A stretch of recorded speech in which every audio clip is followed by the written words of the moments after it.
Hi and a very good morning everyone. So Assalamualaikum. So today we are going into the part A of 2.1 Bohr's atomic model, which is Bohr's postulate. So the learning outcome that we are going to cover in this part A is we are going to cover the description of Bohr's atomic model, explain the existence of energy levels in an atom, calculate the energy of an electron, and then we are going to look at the calculation of the energy change of an electron during transition. And then we are going to calculate the photon of energy emitted by an electron that produce a particular wavelength during transition. So, let's get started. So, for Bohr's postulate.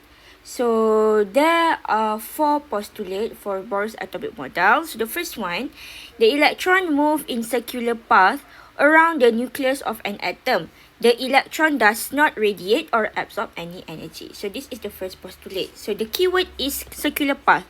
The electron move in a circular path in an atom. Okay. So yang kedua, the second postulate is the energy of an electron is quantized. What is meant by quantized? It means that an electron moving in an orbit can have only a certain amount of energy. So the keyword in the second postulate is quantized. So electron tu dia memang ada certain amount of energy saja. Okay, yang ketiga, the third postulate is at ordinary condition, the electron is at the ground state, which is at the lowest level. So if energy is supplied, then the electron absorb the energy and promoted from lower energy level to a higher one. So this is electron is excited. So the keyword here is electron is excited lah, daripada lower state kepada higher state of energy. Bila energy is supplied dalam kepada electron tu. Okay, and then the last postulate, the fourth one is when electron is at its excited state, the electron is unstable. So it will fall back to lower energy level and release a specific amount of energy in the form of light or photon. So this light or photon is in the form of radiation with specific wavelength and frequency. And with that, a line spectrum is formed. Okay, so this is the fourth postulate lah. So the key one is unstable, and then kat sini saya lupa nak garis, fall back, and then dia akan release light atau photon, ataupun kita boleh cakap line spectrum is formed. Okay. Alright, so semua ayat ni penting lah. Alright, so kita nak tengok one by one. Okay, each postulate tu. So first dia kata, the first postulate dia kata elektron tu dia move dekat circular path. So kita ada elektron dekat sini, dia akan move dekat circular path ni. Dia akan move, dia tak akan pergi mana-mana. Dia akan move dekat tempat yang sama je. Okay, selagi dia tak ada energy supply dekat dia untuk dia absorb. Okay, so bila dia move dekat sini je, okay, elektron ni dia move, dia tak akan radiate any energy, dia tak akan absorb any energy sebab tak ada tak ada any external energy supply dekat dia kan.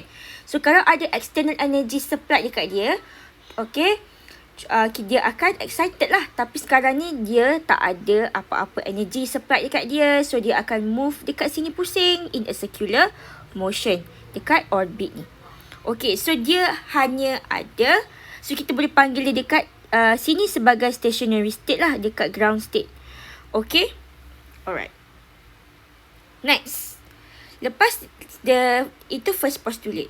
Okay, so second postulate dia kata energy of an electron ni is quantized, which means that an electron moving in an orbit can have only a certain amount of energy. Maksudnya kalau electron ni dia move in a circular path dekat n equals to 1, dia ada energy of electron dekat n equals to 1 ni. Kalau electron tu move dekat n equals to 2, dia ada energy of electron dekat n equals to 2. Maksudnya setiap electron dekat setiap shell ataupun setiap state of energy, dia ada certain amount of energy yang tersendiri. Maksudnya bila E dekat n equals to 1, dia ada amount of energy diorang masing-masing. Bila dekat n equals to 2, dia ada dia punya specific energy. And bila dekat n equals to 3 pun dia ada specific amount of energy yang dia possess. Dan seterusnya. Okay, so kita boleh kira the amount of energy of an electron dekat level tu menggunakan this formula. En equals to negative RH times 1 over n squared. Okey, di mana RH Rybert constant kita sama dengan 2.18 times 10 to the power of negative 18 joule. And n refers to the principal quantum number ataupun the number of shell. Okey, number of shell dekat sini. So, n boleh jadi 1, 2, 3 sampailah infinity. Okey? Alright, so itu second postulate. So, sekarang kita nak pergi kepada... Okay, so before that, kita nak explain mengenai this formula, the second postulate of the Bohrs atomic model yang menggunakan this one. So based on the second postulate kan dia kata the energy of an electron is quantized, maksudnya dia ada specific amount of energy dekat certain level tu kan. So kita boleh kira menggunakan formula ni. Okay, so based on this formula, so kita boleh tahu yang n ni is associated with radius of orbit and directly related to the electron energy. So maksudnya lagi rendah n tu, lagi lower lagi dia punya energy level. So maksudnya n1 lagi kecil dia punya energy level compared to n2. So maksudnya n3 dia punya energy level dia tinggi lah daripada n1. Okay, so dekat sini kita ada dia kata kat sini negative sign. So negative sign E equals to 0 when n is at infinity. So free electron. So apa maksud free electron? So free electron ni maksud dia it means that the electron is infinitely far away from the nucleus. And dia ada negligible attraction towards nucleus. Maksudnya dia dah tak ada attraction dengan nucleus lah. Dia dah free. Dia dah free jauh sangat. Dia infinitely far away from the nucleus. So, bila n ni is equals to infinity, okay, maksudnya dia dah free electron, dia punya E akan sama dengan kosong. So, negative sign dekat sini, okay, dia punya negative sign dekat Bohrs equation ni, okay, dia menunjukkan yang the energy of electron dekat atom is lower than the energy of free electron. Okay, kenapa? As they get closer to the nucleus, okay, bila n ni makin rendah, okay, makin dekat dengan nucleus kan, so they are losing energy. So sebab tu energy tu kita kira dalam equation ni dalam bentuk negatif. So makin rendah lagi level n kita, lagi dekat dengan nucleus, so dia punya attraction tu makin kuat kan, so dia akan lost lagi more energy, so menyebabkan dia punya E lagi negatif. Sebab lagi free electron tu, dia punya E dia kosong. Jadi bila dia n equals to infinity, E dia kosong. Bila makin jatuh ke bawah, n equals to 1 contohnya, paling dekat dengan nucleus kan, so E dia makin negatif. So dia punya E dekat lowest energy state adalah E yang lagi negatif. Okay? Alright. So kita ada contoh kat sini macam mana kita nak gunakan formula Bohrs ni. En equals to negative RH times 1 over n squared. So kita boleh calculate the energy of an electron when it occupies a level equivalent to the quantum number of n3. So soalan tanya, berapa energy of electron bila dia dekat shell n equals to 3, bila dia dekat quantum state n equals to 3. So kita boleh cakap at n equals to 3, so E3 kita substitutekanlah n dengan 3 kan, so E3 sama dengan negative 2.18 times 10 negative 18 joule. So ni adalah kita punya Rybert constant kita. Okay, times dengan 1 over 3 squared. So kita akan dapat jawapan dia negative 2.42 times 10 to the power of negative 19 joule. Okay, so maksudnya ini adalah tenaga di the energy of electron at n equals to 3. Okay, so ini dia punya tenaga dia. Alright. So, kita nak pergi kepada the third Bohrs postulate. So, third Bohrs postulate kata, at ordinary condition, electron ni memang akan ada dekat ground state. Okay, dia dekat lowest level. So, if the energy is supplied, so bila ada external energy is supplied, okay, so electron ni dia akan absorb that energy. So, bila dia absorb energy, dia akan promote ataupun excited daripada lower energy level to a higher energy level. So, kita boleh cakap yang that electron is excited. Dia excited daripada lower energy state kepada higher energy state. Okay, so kat sini, kita punya elektron ni pada asalnya dekat n equals to 1. So, dia gerak-gerak lah. Dia pusing lah dekat circular path, dekat orbit ni, n equals to 1. Okay, and dia ada certain energy lah. Dia ada certain amount of energy dekat n equals to 1 ni. Okay, so bila lah ada external energy supply dekat E ni. So, E ni pun akan gain energy. Dia akan gain energy, dia akan naik pergi dekat higher energy state. So, dia akan pergi dekat n equals to 3, for example. So, electron ni, electron is excited from lower to higher energy level. So, maksudnya, a specific amount of energy is absorbed. So, bila energy absorb, so kita boleh cari delta E kita sama dengan H mu. Okay, ataupun delta E sama dengan E final minus E initial. So, E final kita adalah n equals to 3. N initial kita n equals to 1. So, maksudnya E3 tolak E1. And dia akan ada positive value. So, kita panggil ni sebagai absorption lah. Okay, absorption. So, absorption of energy, dia akan bagi delta E sama dengan positive value. Okay, so delta E ingat sama dengan EF minus E initial. E final tolak dengan E initial. Okay. So, kalau kita tengok ni, so kita boleh show ataupun tunjukkan Bohrs atomic model punya the excited of electron ni menggunakan energy level diagram. So, kita tengok kat sini, pertama kita ada potential energy lah. And then kita ada level kat sini. So, quantum number lah. So, kat sini n equals to 1, n equals to 2 sampai n equals to infinity. So, makin tinggi lagi dia punya n, makin jarak antara level ni makin kecil. So, tadi jarak dia makin besar kan? Ini kan besar jarak dia kan? Makin atas, makin kecil dia punya jarak dia. Okay, so dekat sini, dia tadi, yang kita tengok tadi, n ni, E ni dia absorb energy, dia move daripada N1, dia move pergi kepada N3. So, N1 pergi kepada N3, dia excited. Okay, so dia absorb energy and dia ada positive value for dia punya delta E. Okay. Next, kita tengok postulate yang keempat. So, bila elektron ni dia dah dekat excited state. So, elektron yang dekat excited state ni, dia tak stable, dia unstable. So, apa yang berlaku, bila dia tak stable kan, dia akan jatuh balik dekat n equals to 1. Dia akan jatuh balik lah dekat asal dia kan. Okay, dia akan jatuh balik. Bila dia jatuh tu, dia akan release energy. Dia akan release energy in the form of light ataupun photon. And this photon ataupun light, dia ada specific wavelength dan frequency.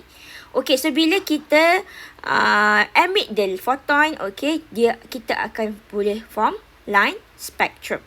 Dan kita akan tengoklah line spectrum ni dekat part B of 2.1. Okay, so dekat sini, kita boleh cakap yang the energy of the photon ni is actually equal to the energy difference between level. So, sebenarnya kita boleh cakap yang, sebab photon yang kita lepaskan tu adalah the amount of energy release. Maksudnya delta E. Okay? So, dekat sini. Tadi kita dah tengok yang atas ni kan. So, tadi dia naik. Sekarang dia dah naik, dia nak jatuh balik. Okay, dia jatuh balik daripada n equals to 2, jatuh balik kepada n equals to 1. So, bila dia jatuh tu, dia akan emit photon of energy dalam bentuk light lah. Okay, ataupun photon. Okay, dia akan release. So, ini tadi absorption kan? So, ini absorption of energy. So, ini kita panggil emission. Absorption, emission. So, absorption. Okay, so kalau absorption. Okay, n rendah. Okay, excite. N rendah. Okay, N rendah. Dia akan excited kepada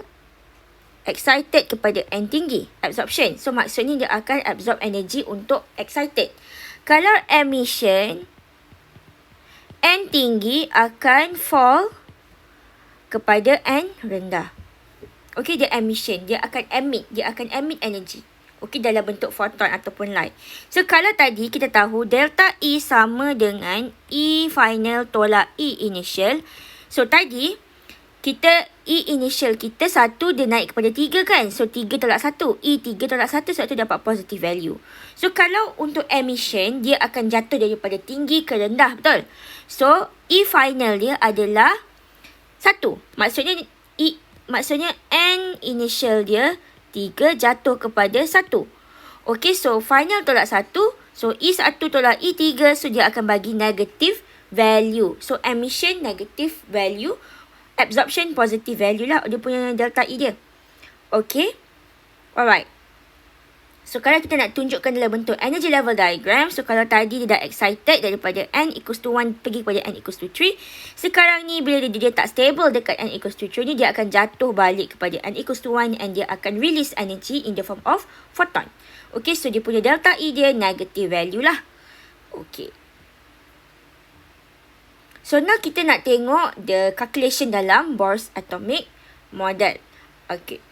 Okay, so dekat sini, kita boleh, dia cakap kat sini, radiant energy emitted when the electron moves from higher energy state to lower energy state is given by the difference in energy between energy level. Maksudnya, dia punya amount of energy yang release daripada akibat elektron tu jatuh daripada N higher state kepada N lower state is equal to the difference between energy level. Is equals to delta E. So, kita tahu delta E sama dengan E final minus E initial. So, kita belajar dekat first part tadi, dekat first one tadi, kita belajar this equation. Betul? Kita belajar this equation. Sekejap. E N equals to negative RH times 1 over N squared. So, ni yang kita belajar dekat first Bohrs Postulate tadi.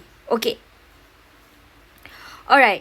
So, kita tahu delta E kita sama dengan EF minus EI. So, kita boleh kira EF ni berapa, kita boleh kira EI ni berapa menggunakan equation yang kita belajar tadi first. So, kita boleh gunakan equation, kita substitute lah. So, EI sama dengan negative RH times 1 over NI squared. EF sama dengan ERH times 1 over NF squared. So, bila kita dah tahu siapa EI, berapa EI, berapa EF punya formula, so kita substitutekan formula ni dalam this equation. Substitutekan. Okay. Lepas dah masukkan, so kita tahu EF sama dengan ni. So, kita masukkan. Tolak dengan negatif ini. So, bila kita tolak, bila kita rearrange the formula, kita akan dapat final formula untuk delta E adalah RH times 1 over NI squared minus 1 over NF squared. So, ini adalah equation yang kedua, formula yang kedua yang awak kena hafal lah. Yang pertama yang ini, yang pertama, yang kedua yang ini. Okay, so delta E sama dengan RH times 1 over NI squared minus 1 over NF squared. So, dia terbalik lah. Okay, kenapa terbalik? Sebab kita dah buat substitution ni. Okey, dia akan terbalik. So, delta E tetap sama dengan EF minus EI. Tapi lepas kita substitutekan Rybert constant, kita akan dapat delta E sama dengan RH 1 over NI squared minus 1 over NF squared. Okey.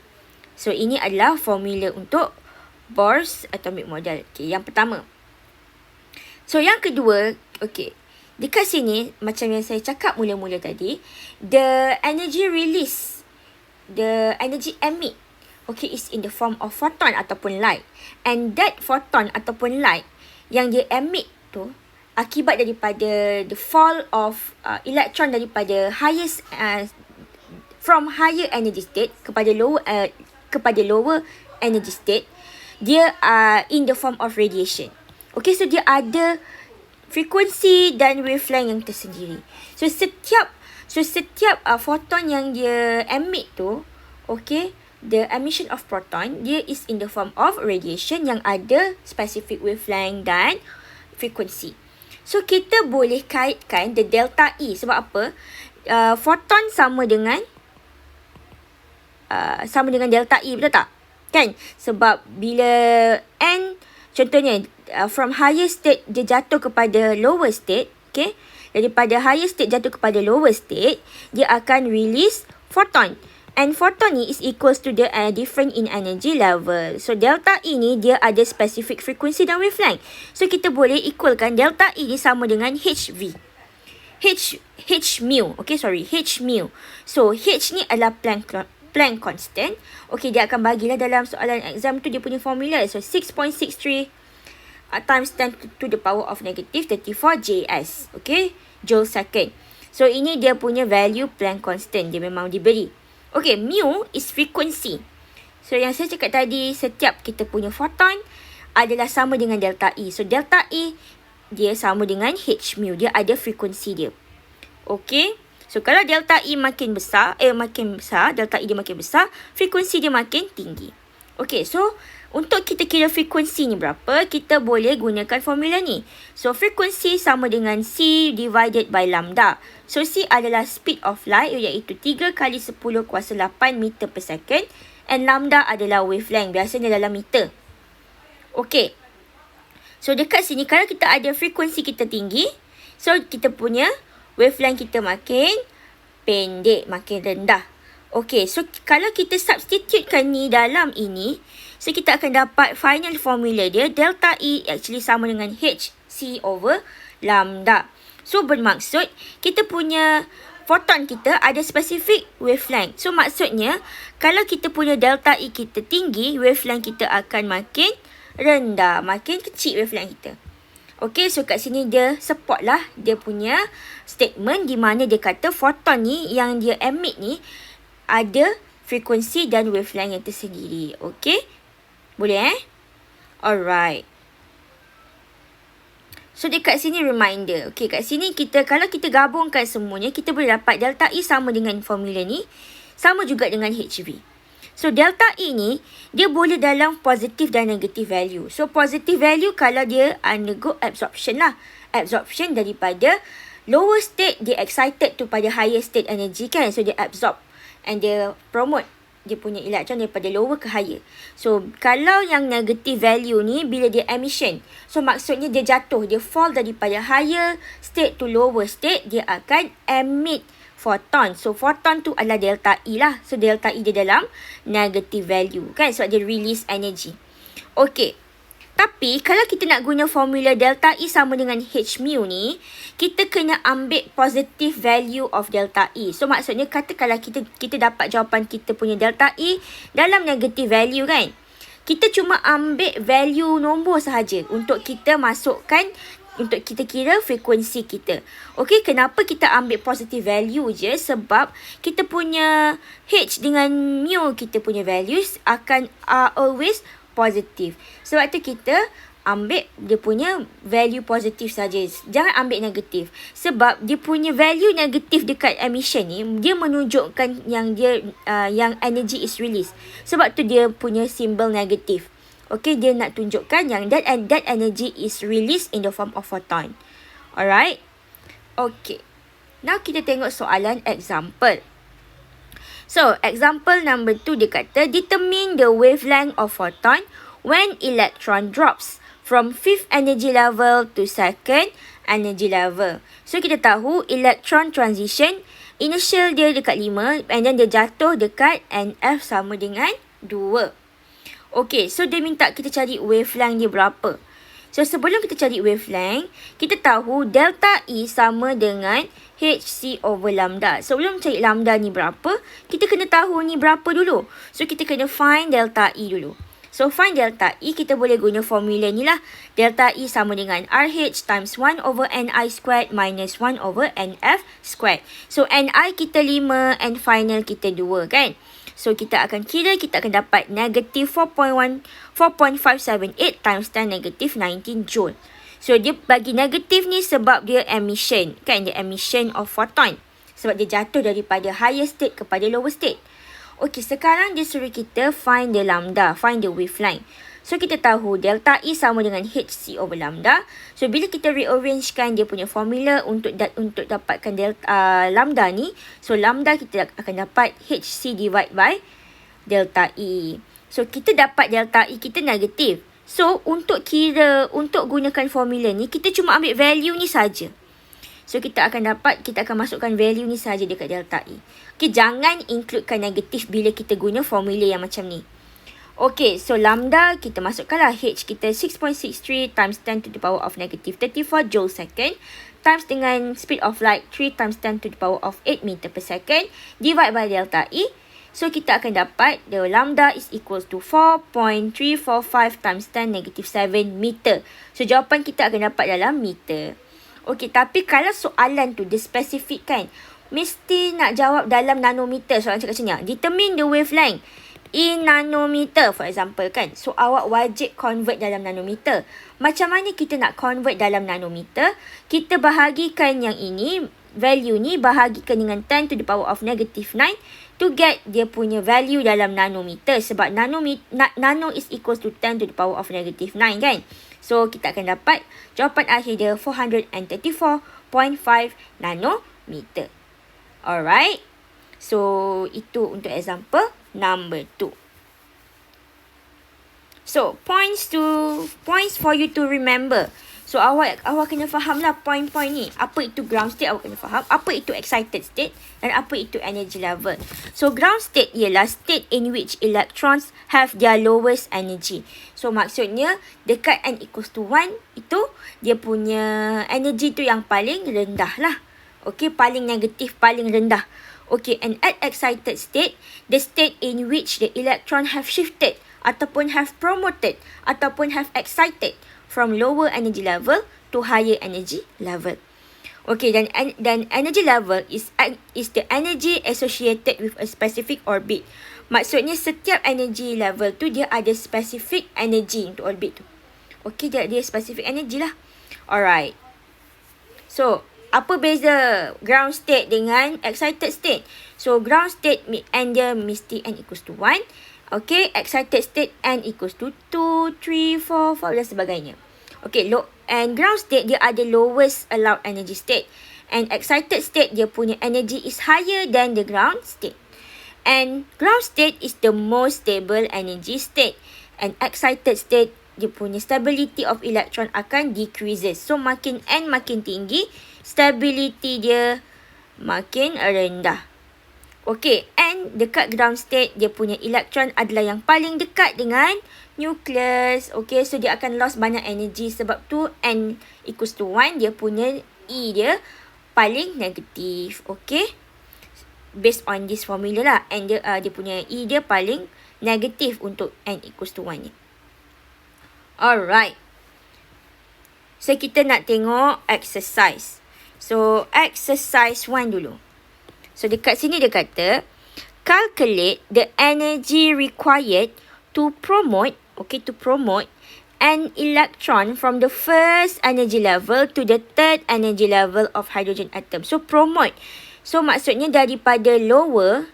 So, promote maksudnya daripada lower kepada higher. Okay. So, dekat sini kita tahu n initial dia adalah 1. Okay, dia akan promote ataupun excited kepada n final sama dengan 3. So, promote dia adalah absorption. Kan? So, absorption awak tahu dia punya nilai delta E dia positif. Okay, so kita nak cari delta E. Energy required. Delta E kita tahu guna formula delta E sama dengan RH times 1 over Ni squared minus 1 over Nf squared. So, kita akan substitutekan the value. So, kita akan dapat 2.18 times 10 to the power of negative 18 joule times dengan 1 over 1 squared minus 1 over 3 squared. So, you will get your answer as in 1.94 times 10 to the power negative 18 joule. So, this is your delta E. This is the energy you required to excite the electron at first energy level kepada third energy level. Alright. So, itu untuk first exercise. Next, kita nak tengok second exercise. So, second exercise kita ada 3 sub question. Okay, first kita nak tengok. Dia kata dekat sini, calculate the energy in joule. So, dia dah minta mesti nak joule. Okay, awak tak boleh convert dalam kilojoule sebab jawapannya nak dalam joule. So in joule of an electron, nak satu elektron, has when it occupies a level equivalent to quantum number n equals to 3 dan n equals to 4. So dia maksud ayat ni, dia nak awak cari the energy of electron bila dia dekat n equals to 3 dan the energy of electron bila dia dekat n equals to 4. So maksudnya awak kena guna this formula lah. En sama dengan negative RH 1 over n squared. Ini yang awak kena guna. Okay, so dekat sini kita kira untuk yang ni dulu. So at n equals to 3, okay, so E3 sama dengan negative RH times 1 over 3 squared. Sebab n kita sama dengan 3 kan. So kita akan dapat negative 2.18 times 10 to the power of negative 18 joule times dengan 1 over 3 squared. So kita akan dapat the energy at n equals to 3 is equals to negative 2.42 times 10 to the power of negative 19 joule. Okay, so ini untuk n equals to 3. So kalau kita nak cari energy dekat n equals to 4, so sama juga at n equals to 4, E4 is equals to negative RH times 1 over 4 squared. So it's equals to negative 2.18 times 10 to the power of negative 18 joule times 1 over 4 squared. So kita akan dapat the energy of an electron at n equals to 4 is equal to negative 1.36 times 10 to the power of negative 19 joule. So ini adalah jawapan untuk soalan A. Okey, kita nak cari energy of an electron dekat n equals to 3 dengan 4. So kita kena guna this formula lah. Okey. So now kita nak tengok yang B. Dia kata calculate the energy in kilojoule per mole. So dia nak dalam kilojoule. Kilojoule per mole of photon emitted when 1 mole of electron drops from the fourth energy level to the third energy level. Okay, so kita tahu dia kata dekat sini n initial dia adalah 4. Jatuh. Okay, jatuh kepada n final dia equals to 3. So ni adalah emission kan? Tadi absorption, ni emission. Okay, so dia ada negatif lah delta E dia kan? So dia nak dalam, dia nak delta E. Okay, so dia yang kita dapat biasanya, kita akan kira untuk satu elektron. Okey, yang kita biasa guna formula kita, semua formula kita untuk satu elektron sahaja. So kita kena kira untuk satu elektron, baru kita kira untuk 1 mol elektron. So kita tahu, okey, for one electron, okey, delta E is equals to EF tolak EI. Okey. So, kita tahu E final kita adalah 3. So, E3 tolak E initial kita 4.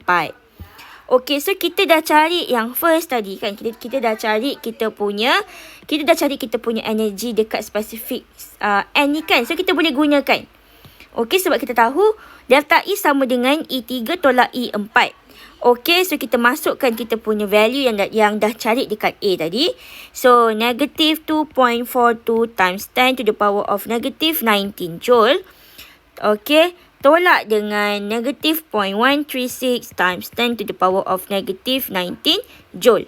So, kita akan dapat negative 1.06 times 10 to the power of negative 19 joule. So, ini untuk satu elektron. So, this is the energy of one electron. So, negative 1.06 times 10 to the power of negative 19 joule untuk satu elektron. Okay. So, ni untuk satu elektron. Okay, soalan minta kita nak cari untuk 1 mole of electron. So, for 1 mole of electron,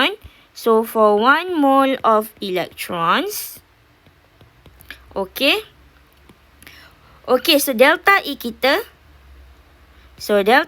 kita akan kali dengan Avogadro constant. So, negative 1.06 times 10 to the power of negative 19 times dengan Avogadro constant 10 to the power of 23. So kita akan dapat negative 63843.8 joule per mole. Maksudnya kita ada 63843.8 joule per mole. Ini adalah delta E untuk 1 mole of electron. Tapi soalan nak dalam kilojoule per mole, so kita kena bahagi 1000. So kita akan dapat final answer kita sama dengan negative 63.84 kilojoule per mole. Bahagikan dengan 1000. So inilah final answer kita. Okay. So okay, setelah untuk ni. So now kita pergi kepada final question. Dia kata calculate the frequency in per second and wavelength in nanometer of this photon. So dia dah bagi kita dah dia nak dalam apa. So wavelength mesti dalam nanometer. Okay. So kita tahu our delta E yang untuk satu elektron tadi yang ini adalah ini. Okay. Delta E untuk satu elektron kita adalah delta E sama dengan negative 1.06 times 10 to the power of negative 19 joule. So, kita tahu delta E sama dengan H mu. So, kita boleh cari kita punya frekuensi kita. Okay. So, kita tahu delta E sama dengan H mu. So, kita tahu mu akan sama dengan delta E bahagi dengan Planck constant H. So, kita dah tahu delta E kita apa. H pun kita tahu. So, kita boleh kira lah. So, dekat sini. Okay. So, untuk guna formula ni, saya ingatkan sekali lagi, kita hanya ambil value saja, jangan ambil negatif sebab negatif tu hanya menunjukkan emission of photon tu kan, the release of energy. So kalau kita nak guna formula ni, kita kena ambil dia punya value sahaja tanpa negatif. Okay, so kita akan dapat 1.06 times 10 to the power of negative 19 joule bahagi dengan Planck constant 6.63 times 10 to the power of negative 34 joule second. Okay, so kita akan dapat frekuensi mu sama dengan 1.60 times 10 to the power of 14 per second. So, this is our answer untuk frekuensi. So, now that we already have our frequency, kita boleh cari wavelength. Kenapa? Sebab frekuensi sama dengan C over lambda. Frekuensi sama dengan C over lambda. So, kita boleh cari lambda lepas kita dah tahu frekuensi. So, lambda sama dengan C over mu.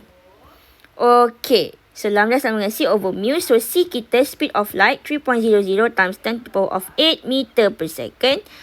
Divide by kita punya frekuensi 1.60 times 10 to the power of 14 per second. So, kita cancelkan per second kita. So, kita akan dapat kita punya wavelength lambda kita 1.875 times 10 to the power of negative 6 meter. Tapi soalan nak dalam nanometer. So, kita kena bahagikan dengan 10 kuasa negatif 9 untuk kita dapat 1875 nanometer. So, this is our answer. Okay, so kita dah habis belajar untuk part A iaitu Bohrs Postulate. Kita dah tahu keempat-empat Bohrs Postulate. Kita dah tahu macam mana nak kira energy of electron at specific energy level. Kita dah tahu nak kira the difference in delta E. So delta E kita dah tahu nak guna. Kita dah tahu nak kira frekuensi dan wavelength menggunakan delta E. Okay, so the next part kita akan belajar emission spectra. Kita akan tengok macam mana formation of line spectrum of hydrogen atom. Kita akan tengok the emission series iaitu Balmer, Lyman, bracket, P-fine dan sebagainya.